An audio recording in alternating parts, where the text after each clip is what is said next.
Pada kesempatan kali ini, saya akan memberikan video edukasi mengenai tuberkulosis paru atau yang disingkat TBC paru. Yang dimana gejala khas dari TBC ini adalah batuk-batuk yang berlangsung lama atau lebih dari 3 minggu. Di beberapa daerah di Indonesia, masyarakat awam sering mengaitkan penyakit TBC ini disebabkan oleh adanya aktivitas mistis, seperti penyakit yang disebabkan oleh santet atau guna-guna. Padahal penyakit TBC paru sendiri disebabkan oleh kuman yang bernama Mycobacterium tuberculosis. Selengkapnya, mari kita saksikan video berikut ini. TBC merupakan singkatan dari tuberkulosis. TBC paru sendiri adalah penyakit infeksi yang menyerang organ paru-paru yang disebabkan oleh kuman Mycobacterium tuberculosis. Kuman Mycobacterium tuberculosis pada umumnya menyerang paru-paru, tetapi pada kondisi tertentu, bakteri ini dapat menyerang bagian tubuh lainnya seperti tulang, otak, atau ginjal. Bagaimana penularan dan cara kerja bakteri tuberkulosis? Ketika seseorang yang sudah terinfeksi TBC, saat batuk atau bersin, mereka melepaskan droplet atau percikan lendir yang mengandung bakteri TBC ke udara. Orang yang berada di sekitar penderita yang terinfeksi dan menghirup udara yang mengandung droplet tersebut dapat menjadi terinfeksi.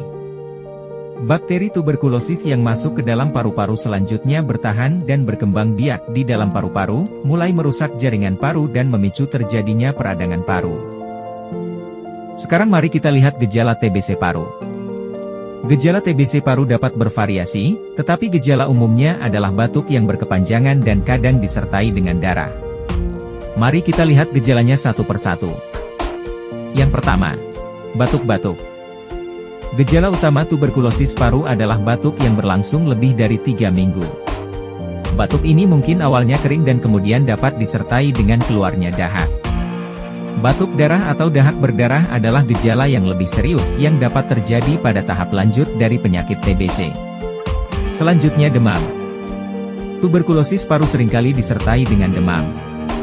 Demam dapat berkisar dari ringan hingga tinggi, tergantung pada tingkat keparahan infeksi bakteri TBC. Sesak nafas.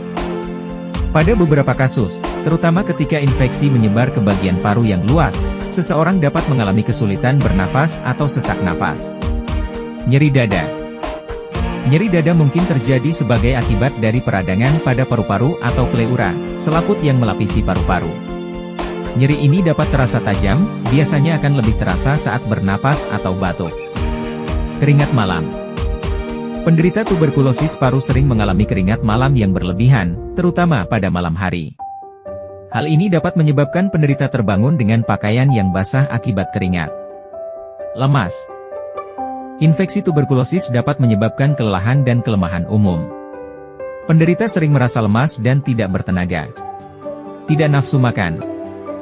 Tuberkulosis paru dapat menyebabkan hilangnya nafsu makan, yang kemudian dapat mengakibatkan terjadinya penurunan berat badan yang signifikan. Penurunan berat badan.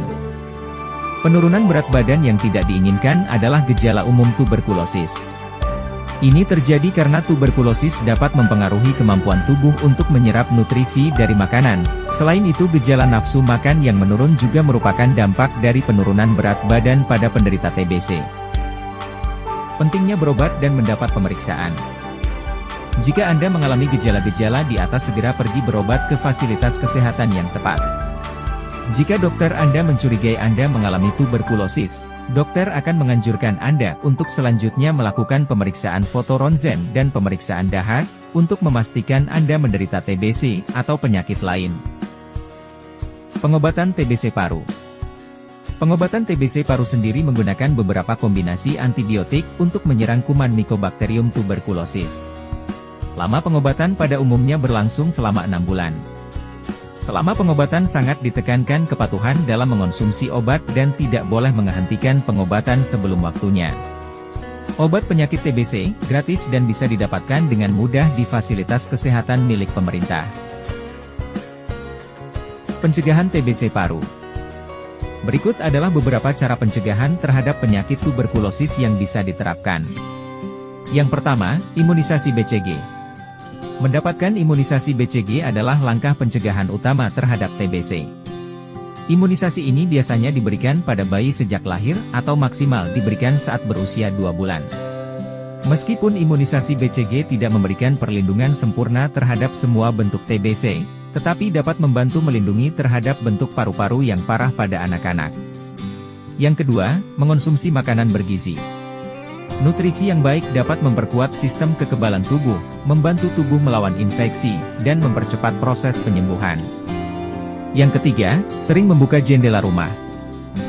Ventilasi yang baik di rumah dapat membantu mengurangi risiko penularan TBC. Sering membuka jendela dapat meningkatkan sirkulasi udara dan mengurangi konsentrasi bakteri di udara, terutama jika ada orang yang terinfeksi TBC di sekitar. Yang keempat, rutin berolahraga. Olahraga secara teratur dapat meningkatkan kesehatan secara keseluruhan, termasuk memperkuat sistem kekebalan tubuh. Aktivitas fisik yang teratur dapat membantu tubuh lebih efisien dalam melawan infeksi. Yang kelima, tidak merokok. Merokok merusak paru-paru dan melemahkan sistem kekebalan tubuh, sehingga meningkatkan risiko terkena TBC. Tidak merokok atau berhenti merokok dapat membantu menjaga kesehatan paru-paru dan meningkatkan daya tahan tubuh. Yang keenam, menjaga jarak dengan orang yang sedang batuk. Menghindari kontak langsung dengan orang yang sedang batuk atau bersin dapat membantu mengurangi risiko penularan TBC. Sekarang teman-teman sudah paham kan apa itu tuberkulosis paru dan apa penyebabnya? Jadi mari bersama kita terapkan perilaku hidup bersih dan sehat agar terhindar dari berbagai macam penyakit yang ada di sekitar kita. Sekian dari saya, sampai jumpa di video edukasi berikutnya.